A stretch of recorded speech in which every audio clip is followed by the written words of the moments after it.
Hello and welcome. My name is Faith Imai, and this is The Breakfast Show on TSL Nigeria TV.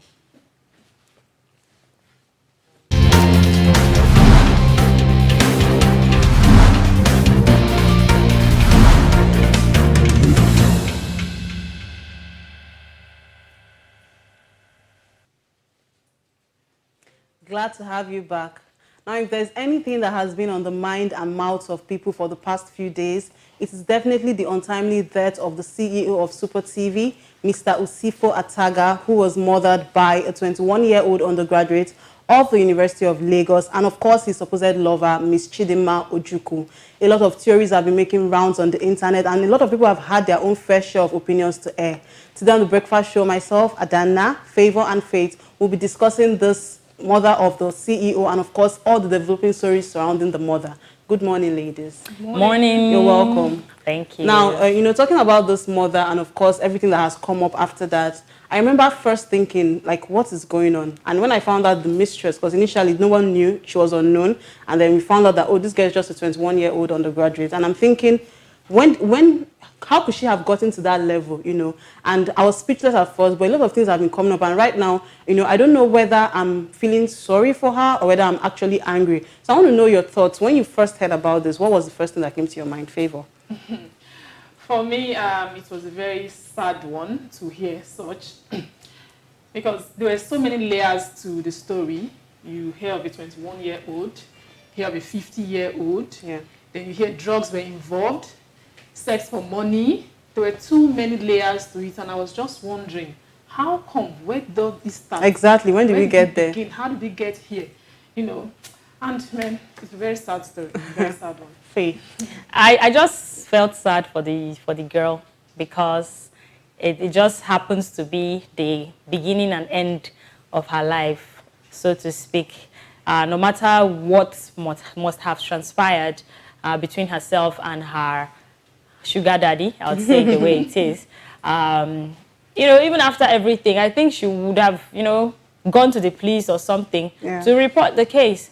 But the way I felt when I saw it initially, I was like, this is a sad story. It's a sorry case because, of course, she needs to face the wrath of the law. And we come from a society where if it's the man, everybody's like, hey, men are at it again. Yes, and if it's the woman, they want to sympathize. But I'm like, if she faces, as it should, the wrath of the law, it's the end of a, maybe she, who knows? I want to say the end of a bright future for her. I really don't know, because with all the conspiracy theories right now, it shows that it's something that she's been doing. So it's sad. Yeah, it's interesting. Yeah, I would love to see the law take its course. That's what I would say. Yeah, it's very interesting that you actually mentioned, when you said when you first saw it, you were sad. And then I was waiting for you to land, and then you got to my next question. I wanted to ask you about female privileges when it comes to certain crimes, because a lot of people have been saying, oh, yeah, she's so cute, she's so young. But then she committed a crime. Exactly. Regardless. Yes, she's a female, she's young, she's beautiful, but she is a murderer. So people have been saying, oh, let the law temper justice with mercy, let's be nice, she's young, she was naive, but she's an adult. And, people have been complaining, oh, this is because she's a female and she's having those female privileges. People are feeling sorry for her, forgetting that she actually committed a crime. I want to ask you, do you think female privileges have actually come into play in this case with Chidinma? Female privileges, Favor? Let's just hope it doesn't come into play, because with like the case of the rape. Oh, Moran. Yeah. Remember how, the hashtag started coming out and justice. Yeah. If it was the opposite, like I was saying, exactly, justice for Chidinma, now that someone is dead, come on. So exactly. Now it should be justice for the man. Justice for the victim. That's what should be. No female privilege at all. I don't believe in anything like gender privilege, whether male or female. I believe that if a human being, whether male or female, commits a crime and owns up to that crime, the person should face the full wrath of the law. So whether it's a woman, I'm a woman. I know I have a soft spot for women sometimes. But in a situation like this, where she has even, confessed to, this killing, owning that she actually did it, she should face the full wrath of the law. Yeah. But although a lot of women have been silent, I think they're silent because it's more like a huge disappointment on our agenda. Yeah, it's a very huge disappointment. So we are rather in shock. Because I'm seeing a lot of people say, I'm not hearing women's voices now. Exactly. We are rather in shock. Yeah. We are rather in shock rather than come out to. There's nothing to defend. If we defend what she did, it means we are capable of doing the same thing. Yeah. So owned up to it. I think we are just burying our head in shame. Yeah. Basically, that's what it is. Yeah, but exactly what you said. The law should, take its full course, and justice should be done for the dead. And most of us, we've seen the video of the police parade. We've seen the interview, and Chidinma has confessed fully. She said, but a lot of stories are still coming up, and we are hearing other sides of this story. A lot of conspiracy theories on the internet. People have said, some media houses have actually come out to say, oh, this is what happened. So a lot of things have been going on. And, I just feel, my opinion, when you talk about what the role of the media, we've seen prominent media houses coming up with conspiracy theories that I wouldn't say have been verified. And people are actually confused. Which angle are we going on? So what do you think the media is doing, Faith, to actually help us get to the truth of this matter? Do you think all these conspiracy theories are actually causing confusion on the internet? Because people are hearing so many sides of this story. Chidinma was this, oh, she was this. This is not the first time she's doing it. People are coming out to say this. But these stories are not verified, and media houses are actually carrying these stories around. What do you think about that? I think we should, quit all of the so-called media rounds. She's not a celebrity. She's a suspected criminal. And we should let the Nigeria police force do their job. Because in the long run, when she has, when she plays back whatever it is she had said in the past, and she would, within herself, she's a human being, within herself, she'll say, this did not sound right, this did not come out right. Yeah. So in the next interview, she may want to, change her story. Yeah. And in the long run, we'll get to discover that for every single interview from every media house, she'll be saying something different from her previous interview. Yeah. So let's just allow the security officials do their job. If they want to do more investigations, let them do their job and let us hear from them. The only thing I need the media houses to do right now is, bring these reports from the police and give it to us. Rather than, take her from one interview to the other. She did not just win a Nobel Prize. Tomorrow she gets a really good lawyer and it comes out that she said all what she said under duress. Then we'll start having contradicting stories here and there. We'll start having so many media rounds here and there. Yeah. So they should just hold on, let justice prevail, and let the police do their work. And in the end, just go for one media round and we'll know what's happening. Yeah. Exactly, because in this case, it's not like the man is in a critical condition. The victim is dead. So and she has confessed. It doesn't really matter how she killed him. The fact is she did. The truth of the matter is she killed him. Yeah. And it's not like there's a big die and a small die. I don't know if you understand. Some people say there's a big lie and there's a small lie. And some people say stuff like, according to favor, all die now die. But yeah, I actually agree with her in that aspect, because the man is dead.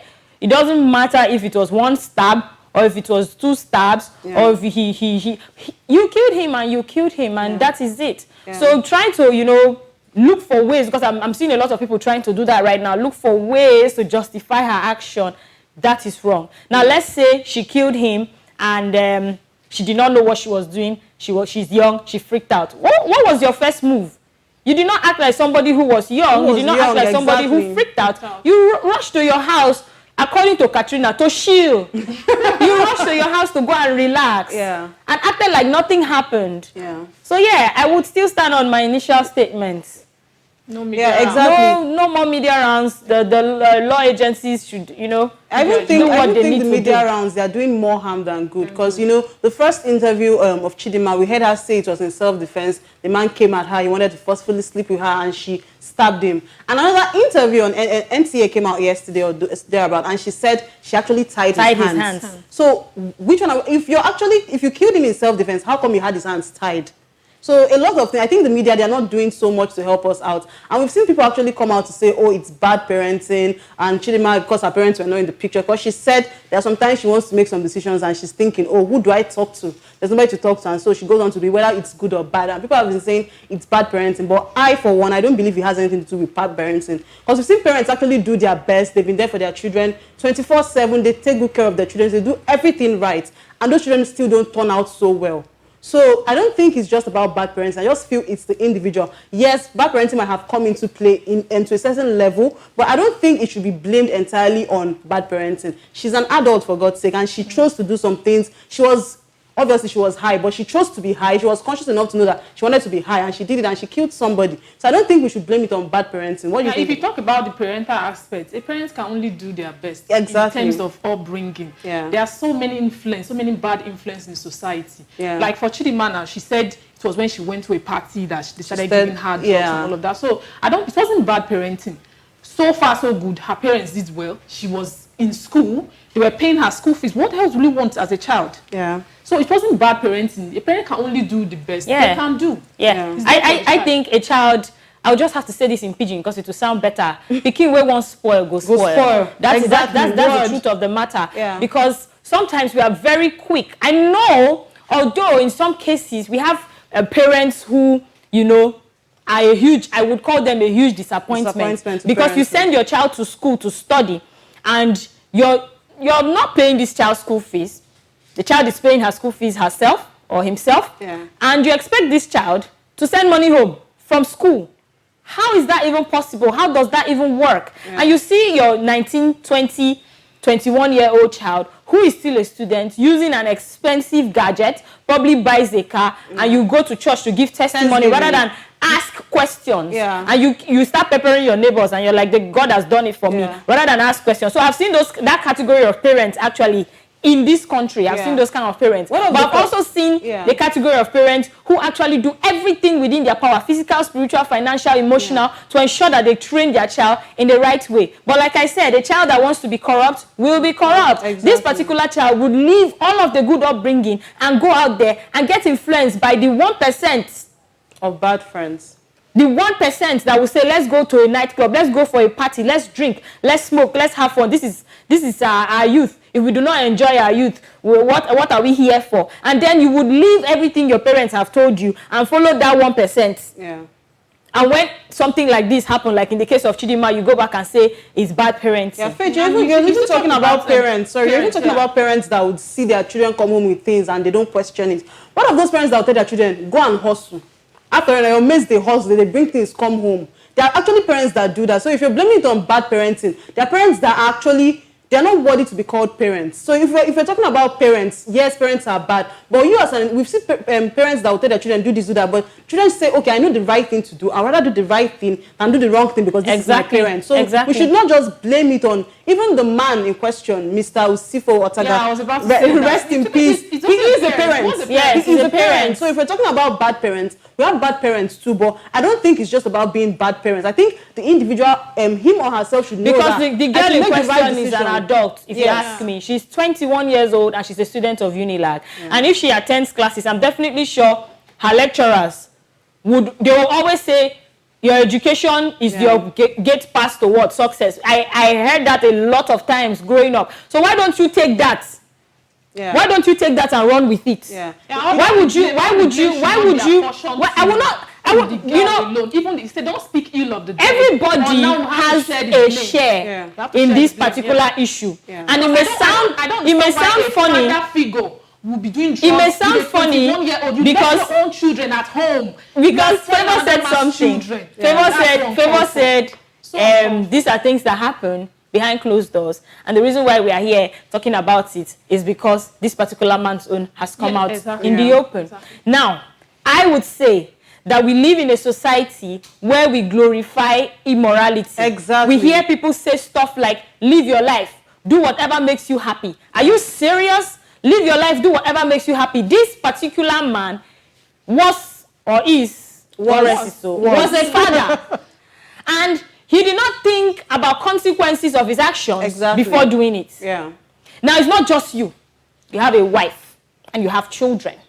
If the family that you are the head of means something to you, you will make the right decisions. Exactly. I was even saying, this stigma, look at the circumstances surrounding his death. It's embarrassing. His children will grow up and see His children will grow up, and when people start asking questions, where is your dad? My dad is late. How did he die? Because those kind of questions will pop up. Yeah. How do you think that child will feel knowing that this is the circumstance surrounding his or her father's death? Yeah. It's a painful thing. Yeah. I would say, like I said, before the show. I don't care about the wife. I don't care about the man. Yeah. I care about the children. Yeah. Because they did not ask to be here, if you ask me. And they are going to live with this stigma for God knows how long, because the internet never forgets. Yeah. Even if you're talking about the pressure on social media, you see a lot of people, you see maybe an 18-year-old coming out with a car and say, oh, if I could do it, you can do it. Our motivational speakers always say, Mind you, on her bio on Instagram, we have independent woman written on her bio on Instagram. Why would a 21-year-old girl feel that she's responsible for paying her fees? 21-year-old student. A business, a 300 level student. Why would she feel responsible to pay her fees and start up a business? What's wrong with starting a business at that age? There's nothing wrong. But we live in a society where it is difficult. I keep saying this thing. It is difficult for us to work and school. Exactly. If you are a student, the way your timetable is structured, you don't even have time for weekend trips. Because most times we even see lecturers who even fix classes on Saturdays and on Sundays. Yeah. We see situations where those kind of things happen. So even if you want to start a business as a young woman, you do not need to look for money through the wrong means. Exactly. They are, like you said, I did business as a student. What was I selling? I was selling wristwatches I was buying online. God knows that the money I used to start up that business was not even up to 50,000 naira. And so when you have monies that come in, maybe through your pocket money, or you have family members who are kind enough to give you money, and you decide to use that money to start up a business, I do not have a problem with it. Except maybe you want to do the way Chidinma did.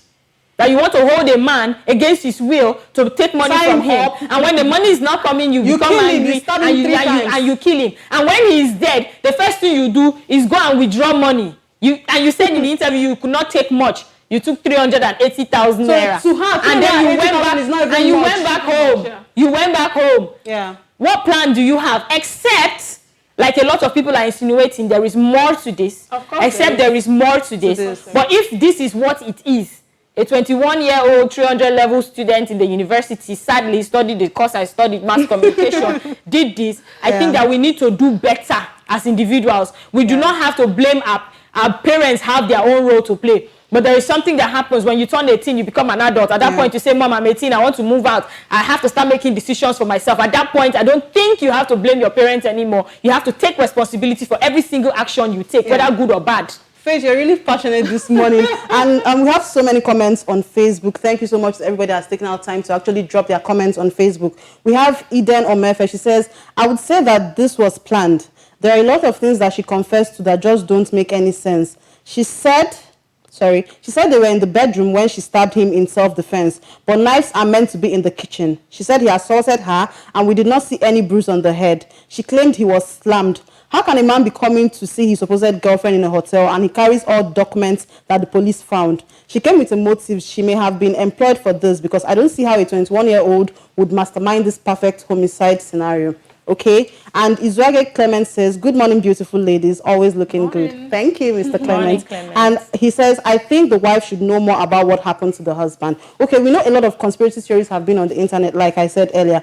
Okay, Eden Omefe goes on to say, I think I would agree with some of the conspiracy theories that this man was lured there on business negotiations. She was high, but she found the knife, the key she claimed he hid immediately they got to the hotel. There is no parenting in this because it all depends on the destiny the child chooses for him or herself.